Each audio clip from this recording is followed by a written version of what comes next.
We're revising the Type 59, a heavy tank, not some hybrid. a candidate to replace the FV-183B. This will add to players' convenience. It was a hard decision. A branch of French heavy tanks without autoloaders. We plan to add them into the game.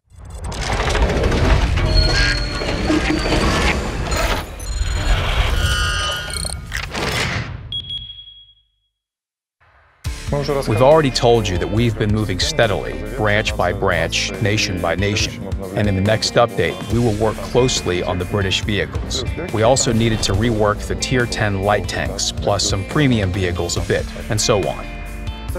The changes in the British heavy tank, medium tank, and tank destroyer branches were necessary because they weren't so popular among players.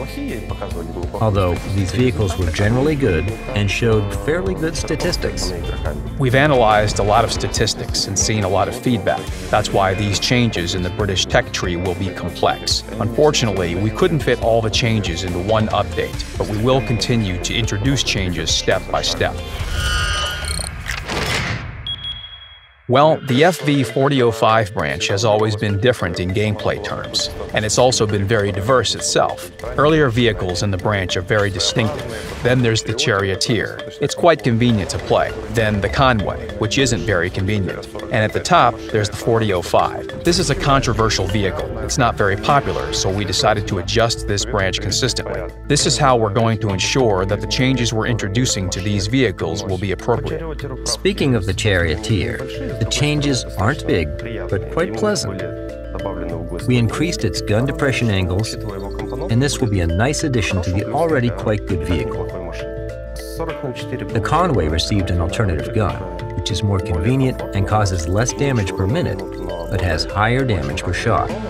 This gun has good armor penetration and convenient gun depression angles. It's always nice when a vehicle has an alternative gun, so that players can play and progress through this vehicle in the style they like the most, to fight the way they want to fight.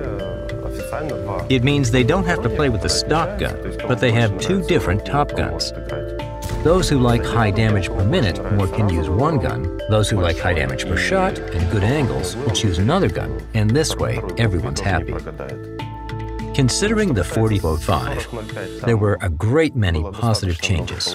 Its maximum speed, turret traverse speed, and reverse speed were all increased. Some players gave us their feedback, said they weren't happy, and we added more ammunition as a result. In this update, we touched only the 4005 branch, leaving the FV-183 branch. After we replaced the Foch 155, there were a lot of questions and discussions about what vehicles will be next and what we would do. At the moment, we have a candidate to replace the FV-183B. This will be a unique vehicle, and we owe thanks to our historians for finding a suitable option. Of course, the vehicle that will replace the FV-183B will be a logical development of the branch. I mean the branch of the AT and Tortoise tank destroyers. Its characteristics and tactics in battle will be close to the current TDs of the branch. We'll talk about this another time, but following the established practice, all owners of the FV-183B will keep it in their garages as a rare special vehicle. Now let's talk about the changes in the British medium tank branch. They weren't properly armored, so their role was mainly support. In this update, the vehicles received more armor, and now they have more advantages than before. In general, they were already quite good, but now we brought them up to a logical order for the whole branch. The branch of British heavy tanks is well established. It's been in the game for a long time. Heavy tanks were generally good as well, but there was one, let's say, ideological issue. They weren't different enough from the medium tank branch. We tried to make heavy tanks heavier, to add more armor and more powerful guns, to tune their characteristics, so that playing them felt different from playing medium tanks in a meaningful way. All in all, these changes weren't too significant, and these vehicles didn't become any less enjoyable. We changed them just enough to meet player expectations to a greater extent. And when you face these vehicles, you will understand that it's actually a heavy tank and not a kind of hybrid between a medium tank and something else. Surely, the vehicles that received additional armor and additional survivability inevitably lost some of their dynamics. In order for these vehicles to feel and be played like heavy tanks, we had to reduce their maneuverability, mobility, and sometimes turret traverse speed. This shouldn't affect gameplay in general, but the branch became slower. A slow, heavy tank branch, in our opinion, is right, so we put this branch in order. Regarding the FV215B, yes, it's a nice vehicle that deservedly enjoys popularity, but there's one problem with it. All vehicles before it don't lead players to this kind of gameplay. We have long thought about whether we need to change the FV215B or not. There have been different options. We worked on the Chieftain, one of its early modifications, as a replacement. We even have the model ready for this tank. But with time, we realized that the Chieftain didn't fit the current game concept, so we couldn't add it to the branch. The Vickers didn't appear in the game for the same reason, but we added the Centurion Action X to the medium tank branch, and now we found a suitable vehicle. It's the Super Conqueror. It's a logical evolutionary development of Tier 9 vehicle characteristics. This is a new, interesting, and beautiful vehicle. We may adjust it a bit in the future. We'll see how players like it. How the fans of the 215B like it. We want it to suit them as well, but it should be different from the current Tier 10 and more similar to its predecessors in the branch. And of course, all owners of the FV215B will keep it in their garage as a special vehicle. So you will be able to continue playing it if for some reason you don't like the gameplay of the new Tier 10 tank, or if you just want to have two top-tier vehicles in your garage. And it's relatively cheap. The Tier 10 light tanks, added in Update 9.18, received a lot of different feedback on them. And according to the results of playing them on the servers, we've come up with some specific adjustments. Most players like these vehicles, but the general complaint was about their insufficient firepower. Players want to contribute to the battle more significantly, using the light tank dynamics and maneuverability, but they don't have the technical capability to do so. They can roll in fast, but there's no one to spot. Everyone's spotted already. And you want to shoot, but their guns aren't what you expect them to be. That's why light tanks received additional ammunition. This change affected all light tanks in the game. If you look at particular ones, the AMX 105 received higher damage per shot because it's a damage per minute tank first and foremost. It's a hybrid version of a scout and a damage dealer. The T100 LT now has higher damage per minute, and the Rheinmetall Panzerwagen became more accurate so it can perform its sniper role more effectively. Of course, since we've improved its accuracy and lowered its dispersion, we nerfed its damage per shot a bit, but increased the number of shots per minute, so it won't affect its DPM much. Also, we improved the convenience of the 105mm gun on the Sheridan to make it more playable. First of all, these changes were, in some cases, aimed at increasing the damage per shot, and in some cases at increasing the damage per minute. These changes aren't too significant. They don't change the role of the vehicles in battle, but they do make them a bit more effective. When we get the results of changes in the upcoming update, we'll see how effectively light tanks are played, how players feel about them, and if necessary, more adjustments will be made. Changes made to the T71 are connected with our work to make branches as consistent as possible. For the US light tanks, there were branches with both auto-loading and non-auto-loading vehicles.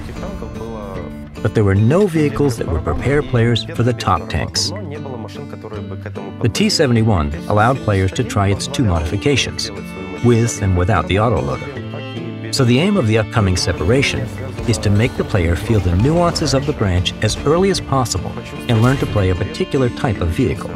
The logic behind these changes is very simple. Instead of the T71, its twin version without the autoloader will appear. The T71 itself will still be available in the branch and lead to the medium and heavy tanks with autoloaders, the T69, T54E1, and T57 Heavy. No significant changes were made to this tank. There were no such plans. We just added the second vehicle with the classic gun and same gameplay. There's bad news as well. To make the branch consistent, we had to remove the autoloading gun of the Bulldog. because this tank is in the branch leading to the Sheridan. It was a hard decision, and we discussed it for a long time because we understand that many players like it. After it was reworked in 9.18 and Tier 10 light tanks were introduced, there was a lot of discussion, but in order to make the branch consistent, we had to remove this gun. For the last 2 years, we've been working a lot on adjusting premium vehicles, and finally, we got to the Type 59. This vehicle lost its relevance a bit because new premium vehicles were introduced, the characteristics of other vehicles were changed, and new branches and mechanics were added. So we decided, roughly speaking, to buff this vehicle. But this is not a buff that will cause the future limitation of these vehicles in battles, or make us do something else. It's a careful buff. We improved the Type 59's stabilization on the move and stabilization on turret traverse. Plus, we improved the gun's reload time. All these parameters are connected. All in all, we can say that the gun stabilization improved significantly. Premium vehicles should be on par with researchable vehicles. That's why we're fixing the Type 59. The 59 patent also changed for the better. The vehicle received 212mm of armor penetration with a standard shell. This will make playing it more convenient and effective. Another legendary vehicle with a layout very close to the Type 59, the T-34-3, had the reload time of its big gun improved as well. The turret also got better. Now it's identical to the Type 59's turret. Regarding the FV-4202, its changes are positive and close to the changes made to the researchable British medium tanks. We improved its armor and slightly boosted its dynamics. As for future work, we, on the one hand, continue adjusting the vehicles in the current branches.